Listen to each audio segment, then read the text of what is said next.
Hola amigos, ¿cómo están? Yo soy Júpiter y bienvenidos a mi canal. Tengo anotado todo. Vamos a empezar por lo primero. Voy a hablar lo más fuerte que pueda porque aquí está el micrófono. A ver si llega la señal. Quitar los lentes.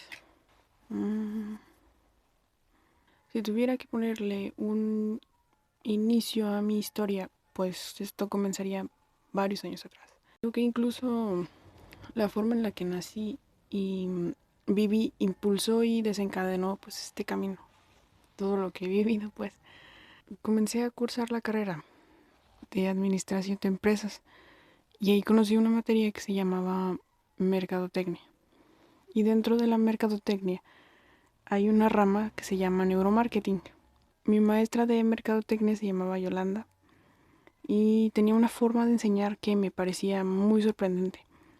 A mis compañeros no les gustaba ni se les hacía muy interesante, pero ella nos mostraba videos sobre cómo, pues, por ejemplo, ciertos colores influían en la decisión de compra. Bueno, nos mostró información, aunque pues no muy detallada, de cómo funcionaba el cerebro.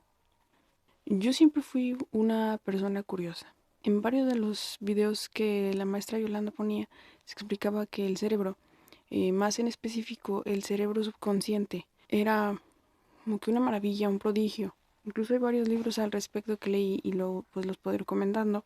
De hecho, en varios documentales algunos especialistas lo llamaban el genio, porque pues bien usado y enfocado podías lograr grandes cosas como las remisiones espontáneas, curaciones milagrosas, cosas más simples como aprenderte todo un libro con que solo le dieras una ojeada. Entonces, a mí eso me pareció muy, muy maravilloso, así como muy prodigioso.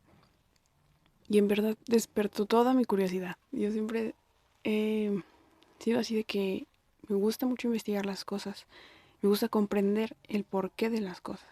Y pues entonces de esa materia me gustó mucho también el neuromarketing. Me gustaba mucho cómo explicaban las reacciones del cerebro ante cosas que se podían pues considerar muy banales como el color o el tipo de letra. Y una vez vi también una conferencia de neuromarketing donde le preguntaban a un chavo que creo que es muy popular en ese ámbito del neuromarketing, le preguntaban que de dónde había surgido pues el neuromarketing. Y él dijo que había sido de la unión de varias ramas de conocimiento. Eh, y ya más específicamente que se había basado en trabajos de PNL. Y bueno, la PNL es programación neurolingüística. Busqué varios videos de varias personas que también se dedicaban a lo del neuromarketing y casi todos coincidían en que la programación neurolingüística, pues la PNL, era la base para pues una o más de sus investigaciones. La PNL me parece que es una metodología que inventaron dos señores, John Grinder y Richard Bandler, en Estados Unidos, basado también en otros tipos de terapia de Virginia Satir, Milton Erickson, ¿cómo se llama el otro señor? No recuerdo el nombre de la otra persona, pero básicamente lo que busca es, en lo que he aprendido, he visto que es como, en las clases que he tomado, te explican que es como si el cerebro fuera una especie de, analógicamente, es decir, haciendo la analogía que el cerebro es como un ordenador, o sea, tú vives cosas y el cerebro las graba. Tus neuronas las graban y ahí se quedan grabados y ellos le dicen que se queda grabado en forma de engramas. Es decir, por ejemplo, vas caminando y de repente te tropiezas. Entonces vas caminando y una neurona empieza a grabar información, luego otra y así se van interconectando y así se forman un engrama o un programa, como le dicen en programación neurolingüística. ¿Sí? Y pues una de como que de las cosas que más busca la programación neurolingüística es cambiar, pues ayudarte a cambiar o romper esos patrones, esas engramas, esa unión de, ¿cómo dijimos que se llama? Las células del cerebro son así. Busca romper la unión de las neuronas y romper patrones de comportamiento para que pueda hacer un cambio pues, en la persona y pues sanar y cambiar, superarse. En fin, por azares del destino, yo ahí mismo en el TEC había una maestra que ella me comentó que ella había tomado cursos de PNL. Esa maestra era muy espiritual. Ella había leído libros como Muchas vidas, muchos maestros. mm, Ay, no recuerdo. La inteligencia emocional. em, El hombre en busca de sentido. Y me los había prestado así en físico. Pues yo los leí y me pareció interesante, ¿verdad? Algunas cosas no estaba muy de acuerdo. Pero ella me comentó que había tomado un curso un curso de PNL o varios, con un señor que se llama Edmundo Velasco. Y, y ella me platicó en general que ese señor había trabajado con uno de los fundadores de la programación neurolingüística.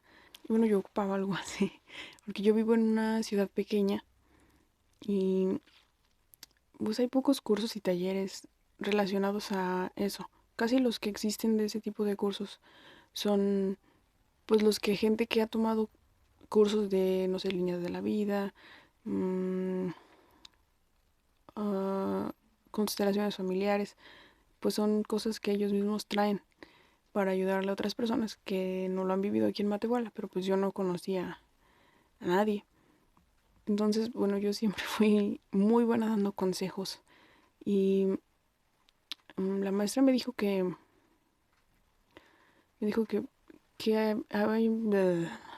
bueno, me dijo que ese señor tenía una página en internet donde él daba cursos de programación neurolingüística, que podía intentar ser como coach o facilitador, terapeuta, algo, con programación neurolingüística. Me pareció muy fascinante y me inscribí. Bueno, ella me ayudó con una parte y mi familia me ayudó pues con otra. Cursé más o menos unos 3 niveles antes de tener un accidente y ahí me lastimé el cráneo. Dejé de tener pues el dinero suficiente para poder pagar los demás niveles. Pues yo lo dejé así por un tiempo y mi vida continuó. Comenzaron a pasarme muchas cosas, no dormí en las noches, me sentía muy confundida, comenzaba a llorar, a temblar, me empezaron a dar ataques. Yo me sentía muy miserable. El dolor en el cráneo por el accidente era horrible, horrible, horrible. Yo sentía que se me desangraba el cerebro.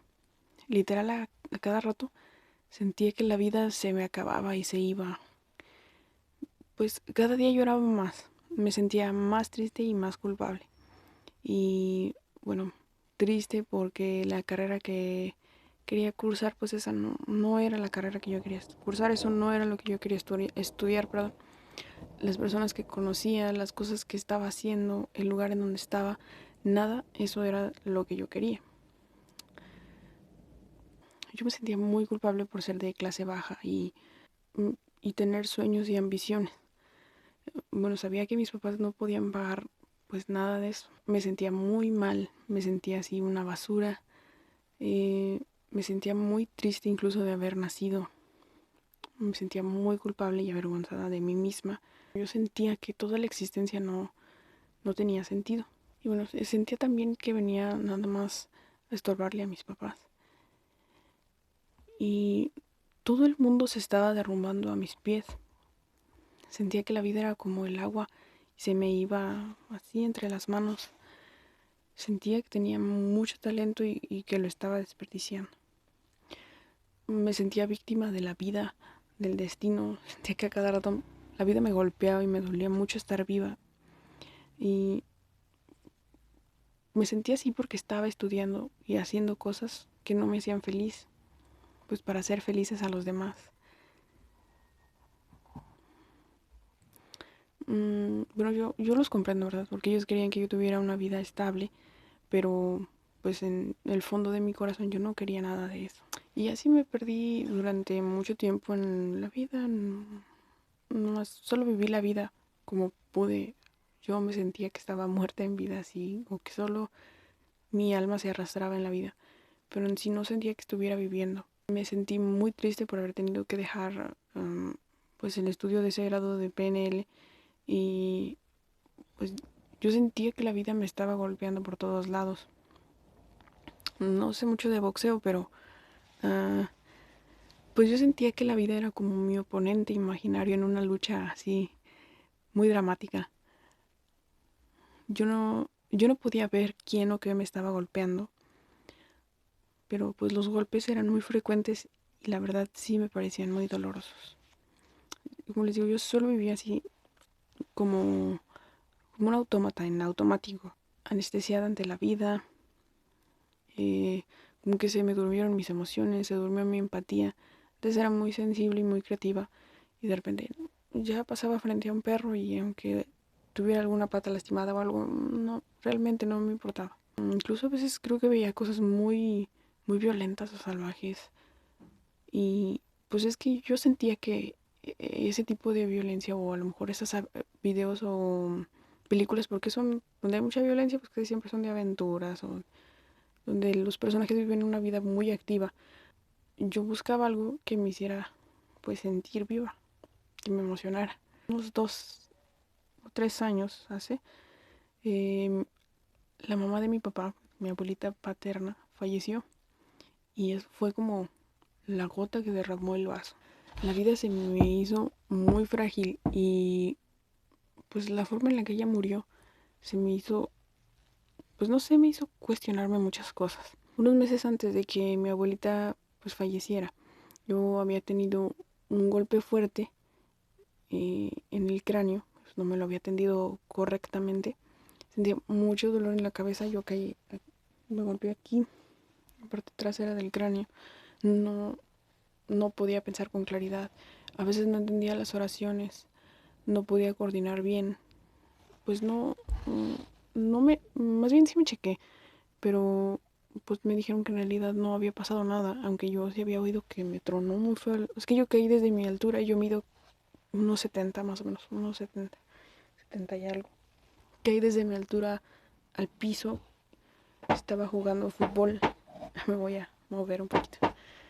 Yo iba con toda la inercia hacia adelante, ya nada más iba a tirar un gol, pero se me atravesó una persona. Con su fuerza me tiró. Yo con toda la inercia que llevaba hacia adelante, pues como que la absorbí hacia atrás y caí desde arriba y me fracturé. O sea, literal, yo me tronó el cráneo. No se pudo solucionar nada, sí no me dijeron nada. Yo comencé a buscar las respuestas a mis propias preguntas. En general, mis papás son los menos conservadores de familias, pues que son muy conservadoras. Por haceres de la vida, mi mamá probó varias terapias holísticas desde que estábamos pequeñas, mi hermana y yo, como medicina, ay, no me acuerdo cómo se llama, pero era como de plantas, como um, microdosis se llama así, microdosificación, um, yoga, hipnosis. Bueno, mi mamá vivió situaciones de salud que la hicieron desconfiar pues de los doctores y de los hospitales. Mi papá fue un hombre que quiso estudiar medicina, pero porque no tenía dinero pues no se pudo. Y entonces toda mi vida me he movido entre médicos, enfermeros, porque tengo tíos que sí son médicos y enfermeros, gente muy conservadora y gente de mente muy abierta como chamanes, facilitadores de medicina holística, eh, gente que practica reiki, medicina china, biomagnetismo, microdosificación, flores de Bach, etcétera. Entonces, como que dentro de mí yo combiné todas las cosas que había aprendido en todos los años de mi vida y en todos los aspectos de mi familia y amigos, perdón. Este, mi creencia en sí era, pues mi familia practica, las dos practican el catolicismo, por parte de mi mamá y por parte de mi papá. Son católicos, pero muy devotos. Pues la educación que se me dio originalmente en esa religión fue muy conservadora. Y conforme fui creciendo y fui con mi mamá a diversas terapias, um, tratando a chamanes, así, chamanes originarios, que pues sus creencias son pues ancestrales, que vienen de la cultura anahuaca y tolteca, que practican la toltecayot. gente que usa la radiestesia, el biomagnetismo, el reiki, con creencias, pues no sé, a lo mejor más orientales o de aquí mismo de México, pero un poco más de mente abierta. Dejé de ver y de pensar, bueno, dejé de ver y de como concebir algunos conceptos del catolicismo, así como los ultraconservadores. Empecé a cambiar algunas ideas del catolicismo como me lo explicaban y pues yo comencé a creer en las reencarnaciones y en la vida después de la muerte. Bueno, volviendo, cuando mi abuelita paterna, pues yo quiero mucho donde quiera que esté, pues ella falleció. No me preocupé tanto por qué iba a ser de mi abuelita, porque pues ya he tenido muchas experiencias de muchos tipos, incluso pues paranormales. Y ese tipo de experiencias que yo tuve me confirmaban la existencia pues, de que había algo más allá de lo que yo podía comprender. Y bueno, yo me preocupé más que nada por mi familia. ¿Qué iba a ser de mi familia que no tenía nada en común más que a mi abuelita? Y también, aparte de cuestionarme cualquier cosa que tuviera que ver con mi familia, pues yo también me cuestioné mi propia vida. Mis dos abuelitas, bueno, yo soy del norte de México y como les digo, mi familia es, las dos familias eran católicas, un poco conservadoras. Mm, Mis abuelitas se casaron y mis abuelos fueron muy violentos con ellas. Entonces mis dos abuelas, la mamá de mi mamá y la mamá de mi papá, intentaron separarse de sus esposos, pero pues no las dejaron porque era muy mal visto. Entonces mi abuelita sufría muchos golpes, maltrato por parte de mi abuelito. Miren que como abuelito él es un excelente abuelito. Él nos trata muy bien a todos como abuelo. Eso no está en duda, ¿verdad? Pero bueno, como esposo supongo que fue diferente. Y viendo ese aspecto de mi abuelita, ella nos decía que siempre debíamos de llegar lejos. Y literal nos decía, no vayan a casarse con cualquier tonto que se le atraviese, que se les atraviese o que les endulce el oído. Bueno, ella lo decía con palabras más mexicanas. Y bueno, siempre decía en su manera de decir las cosas así como muy florido, con muchas palabras fuertes, que nunca debes de detenerte a lograr. O sea, nunca debes de detenerte hasta que logres lo que quieres.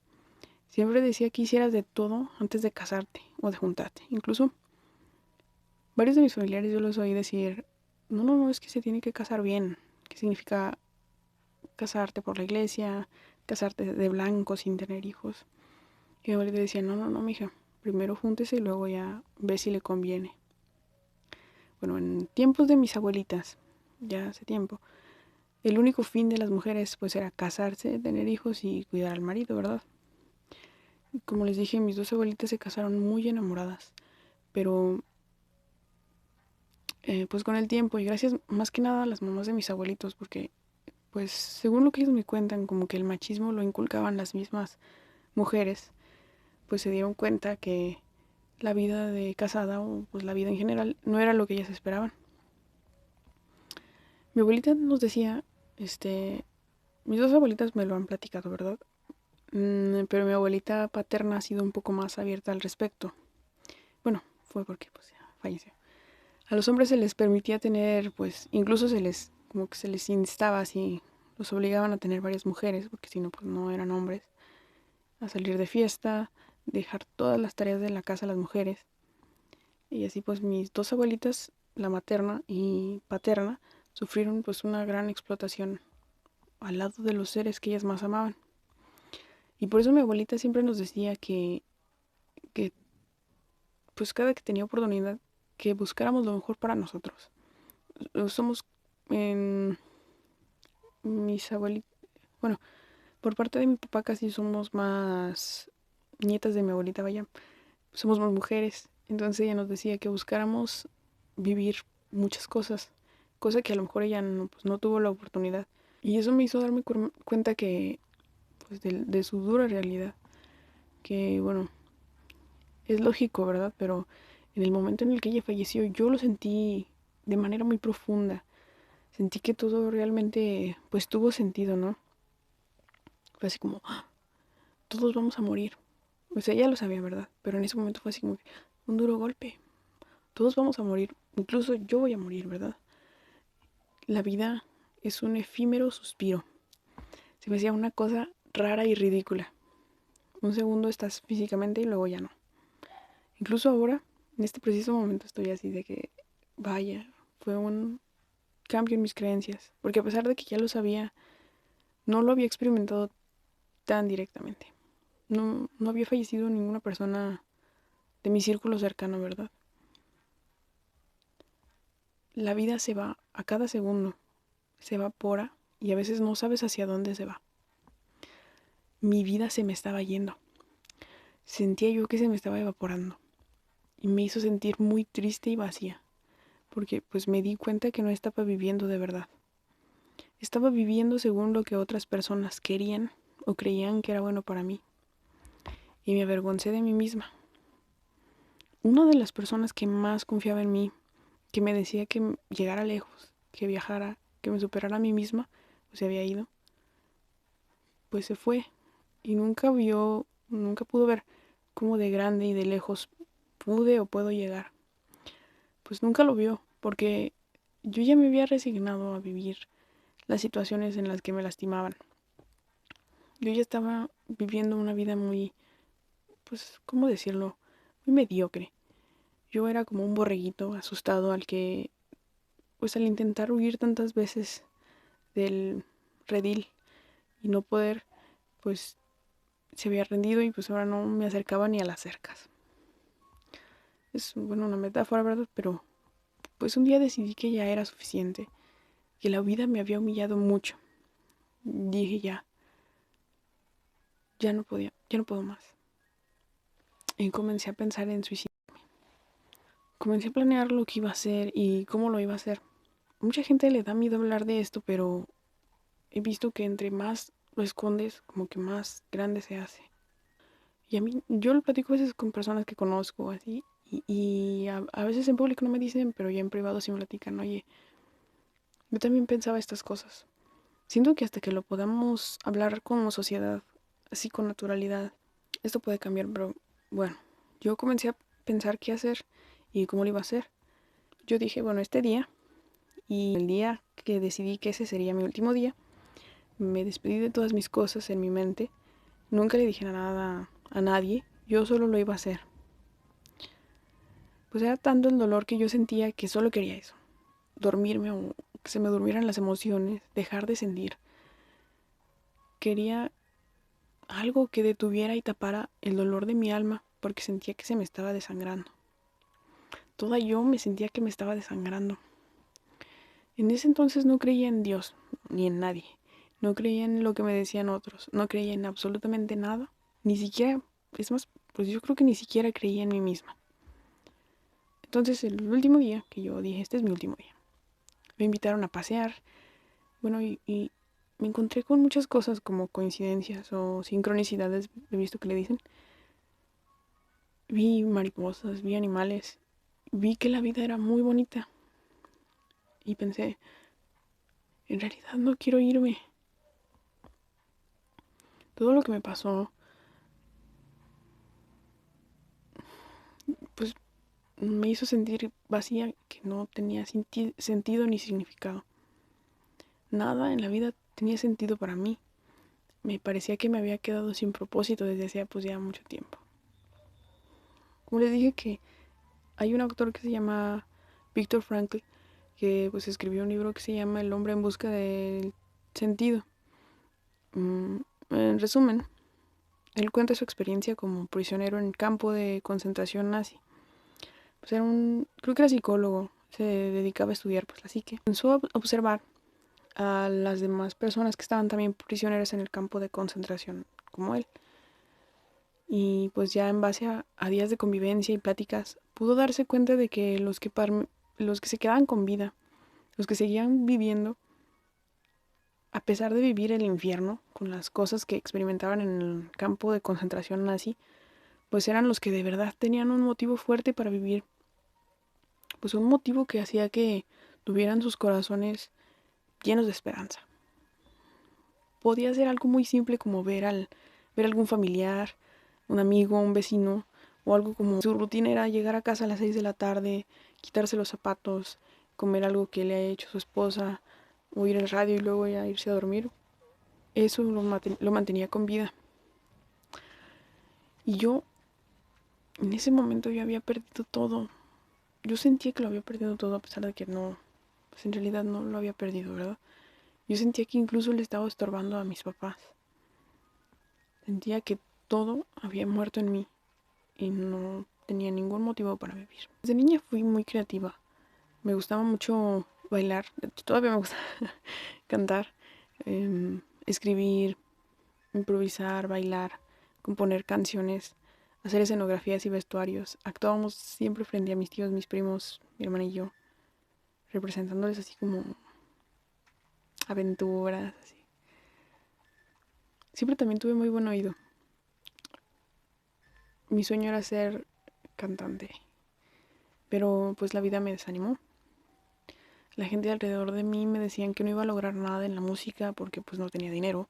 Además de que no, a ellos no les parecía que yo era bonita. Bueno, en su propio concepto, ¿verdad? No era digna de estar en revistas o esa cosa. Tampoco tenía conocidos ni influencias. Y aparte en el amor yo era muy ingenua. Me habían roto el corazón, tanto amores como amigos y familiares. Me había decepcionado mucho de todo y pues ya no creía nada. Me volvía muy atea y muy escéptica. Sentía incluso que mi propia familia me había decepcionado tanto que ya no los tomaba en serio. Veía a todos los demás como muy irracionales y tontos, como muy poco inteligentes. Yo me hice muy buena en matemáticas, en estadística, en ecuaciones. Solo usaba como que mi mente, pero no sentía nada. Pero pues muy en el fondo estaba muy decepcionada de mí misma. Sabía que tenía mucho talento para las artes, para la música, para componer canciones. O sea, yo puedo escribir canciones en 5 o 10 minutos. Y pues solo lo estaba desperdiciando. Quería una vida dinámica, así como que llena de aventuras. Y para lo que estaba estudiando era para pasarme toda una vida sentada en una oficina. Que bueno, no me parece nada malo, ¿verdad? Hay gente a la que le gusta, pero a mí no, ese tipo de vida no es para mí. Me gusta que la vida sea dinámica, me gusta el movimiento, estar en movimiento. Y solo pensé, me acuerdo que cerré los ojos, fuimos a una pista de patinaje y me invitaron, ¿verdad?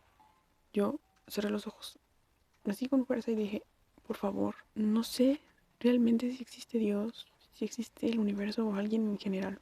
No sé si alguien puede oírme, pero por favor, no me quiero ir, no quiero, no quiero irme. Quiero poder vivir mi vida. Quiero tener el valor de vivir la vida que yo quiero, de vivir mi vida. No sé cómo vivir. Por favor, ayúdame. No quería vivir la vida que tenía porque sentía que alguien más la estaba viviendo por mí. Sentía que alguien más decidía por mí. Yo soy como una marioneta que estaba a merced de todos los demás. No tenía pues ni fuerzas ni ganas de vivir, ni de enfrentarme a la vida. Me di cuenta de que en el fondo de mí yo no quería morir. Simplemente no sabía por qué seguir viviendo o cómo seguir viviendo o para qué. Pedí ayuda a algo en lo que no creía, pues ya como mi último recurso. Yo me sentía muy mal, emocionalmente muy inestable. Y al parecer pues sí me escucharon. Pero como les decía, me invitaron a patinar. Entonces yo recuerdo que estábamos en la pista y pues yo estaba así como despidiéndome ya de todo, de disfrutando, disfrutando todo lo último de mi vida, ¿no? O lo que yo creía que iba a ser lo último. Pero estaba la entrada a la pista de patinaje y había como una barda así para salir.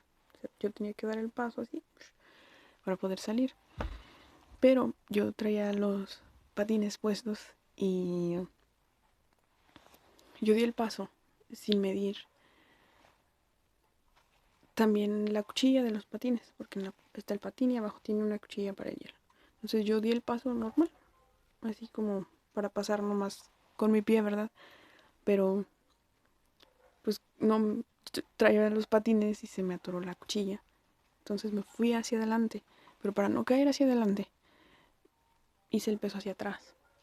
Pero pues ya no quería caer hacia atrás, pisé el hielo, estaba pues resbaladizo, yo ni sabía usar los patines, y luego caí hacia adelante. Entonces caí desde mi altura, con todo mi peso en esa barandilla. O sea, literal yo sentí que mi espalda, mi columna, yo caí así de frente. Aquí me golpeé, aquí no se va a ver, pero debajo del pecho izquierdo caí y me lastimé y me dolió mucho. Yo sentí literal que el frío de la barda, así, tocó mi columna y yo dije, "Ah, ya hasta aquí llegué". Ya no tuve que hacer nada yo, ¿verdad? Ya hasta aquí llegué. Y estaba esperando para empezar a escupir sangre o algo, pero no pasó nada. Solo, pues me levanté y ya andaba muy adolorida. Y bueno, me fui a revisar. Me dolía mucho, no me podía ni acostar. Entonces me fui a revisar con un doctor. Ese doctor pues dijo que me revisó, me tocó así, pero a mí no me dolía nada. Entonces él dijo, no tienes nada, ya vete a tu casa. Y a lo mejor fue una fisura, en 2 semanas, no, en 3 meses se te quita. Bueno, me dio medicamento para desinflamar, pero no, era una tortura horrible. Yo no podía ni dormir, me acostaba en la cama y me dolía todo muy feo. Es como que encontré él. Entonces, como yo me había pegado más o menos a esta altura, literal yo sentí que me había tocado hasta acá, hasta la columna. Entonces me dolía aquí esto, la columna y así. Sentí que las costillas se me partieron como en 3 partes, como, a ver si se ve el osito. El esternón, y luego de aquí, aquí, y aquí, hasta acá atrás. Hasta acá, luego ya el pedazo que quedaba acá. Y yo me acuerdo que yo me agarraba así, me hacía así a las costillas y se me movía. Estuvo muy curioso eso. Y salió el sol. Estaba nublado y estaba lloviendo. Llevan 40 minutos que estoy hablando. Vaya. Bueno. Y fue una tortura horrible. No podía ni caminar. No podía ni respirar bien. No podía ni comer. Fue horrible. Bueno. Me dolió mucho. Y pasaron como 3 meses. Yo ya estaba desesperada porque yo ya quería trabajar o hacer algo. Porque, como les dije, yo sentía que les estaba estorbando a mis papás. Entonces dije, no, pues tengo que trabajar o hacer algo para divertido darles dinero, para no sentirme así como basura que les estorba nomás ahí. Y fui a revisarme, más bien entré a trabajar a una tienda. Yo no tenía experiencia, pues tenía 20 años menos. Dejé mi carrera inconclusa y también pues era lo de la pandemia. Entonces pues no podía conseguir mucho empleo, ¿verdad? Entonces me recibieron en una tienda de abarrotes, pero ahí tenía que hacer muchos movimientos, tenía que barrer, trapear y tenía que guardar pues cartones de cerveza. Y un día moví unos garrafones y ahí fue cuando al día siguiente amanecí bien adolorida de las costillas. Me dolía horrible y fui con otro doctor y a ese doctor me dijo, no, pues por ahí tengo la radiografía. Me dijo que la fractura, una creo que sí sanó mal, pero porque el otro doctor pues no me dijo que me cuidara nada. Yo la verdad no sabía pues nunca me había fracturado y pues él me dijo que no tenía nada. Entonces yo no tomé ninguna precaución. Mm, Nada más, pues sí me dolía. Y sí me tomaba medicamento y así, pero pues igual me dijeron que con reposo se solucionaba. Y el otro doctor con el que fui, de hecho, con ese doctor voy ahora. No me enfermo mucho, pero cuando pasa algo, pues voy con él. Creo que se llama, de hecho tiene un nombre muy raro, se llama Verónico. Y él sí me checó, me puso a hacer respiraciones, me checó la columna, todo. Em, Hasta me tocó así, y el otro doctor sí me había tocado, ¿verdad? Pero no en mal, ¿verdad? Me refiero a que sí me había auscultado, creo que se dice. Sí me había revisado bien este doctor. Y me dijo, mira, sí tuviste fracturas, pero pues ya están sanadas. Algunas a lo mejor sanaron mal, pero pues ya no pasa nada. Te vas a tardar otros 3 meses más o menos para que te sane bien, porque es fractura interna, no podemos hacer nada. Y no me dio medicamento y me dijo que fuera cualquier cosa fuera con él. Y yo nomás decidí, bueno, y tuve que pasar más tiempo acostada y en cama. Pero bueno, como pasé medio año, más o menos, encamada. No sé si recuerdan, hace rato les dije que yo había pedido ayuda al universo. Había pedido ayuda porque ya no quería vivir esa vida que estaba viviendo. Una vida que no era la que yo quería en verdad. Entonces, al estar tanto tiempo yo acostada, pues no tenía nada más que hacer más que estar conmigo misma. Y eso yo nunca lo había hecho. Sí había estado conmigo, ¿verdad? Pero nunca había pensado en mí. Al menos no tanto como esas veces. Y tuve mucho tiempo para enfrentarme a mí misma, como para enfrentar mi miedo, para llorar mucho. Lloré mucho, muchísimo. Me sorprende que no se me hayan secado los ojos. Lloré muchísimo y pude ver en realidad quién era y pude ver quién quería ser. Y me puse a pensar, bueno, si esta no es la vida que quiero, ¿cuál es la vida que sí quiero y que voy a hacer o que estoy dispuesta a hacer para ir por la vida que sí quiero? Bueno, eso se los platicaremos adelante. Gracias por ver estos videos porque en estos videos yo les voy a platicar y les voy a mostrar las cosas que hicieron que mi vida tuviera sentido. Más que nada porque yo no lo iba a subir a YouTube o así, pero he visto últimamente algo muy alarmante, que hay mucha gente que también piensa lo que yo pensaba o se siente como yo me sentía antes de intentar, ya saben, desvivirme. Y pienso que al haberle yo dado sentido a mi vida, pues lo que yo hice le puede servir a alguien más. Alguien más le puede dar sentido a su vida y a su dolor y a sus experiencias como yo lo hice. Y de verdad, de todo corazón, espero que pues les ayude en algo, aunque sea más mínimo. Y bueno, saben que no están solos, estamos todos juntos y les envío un abrazo de corazón.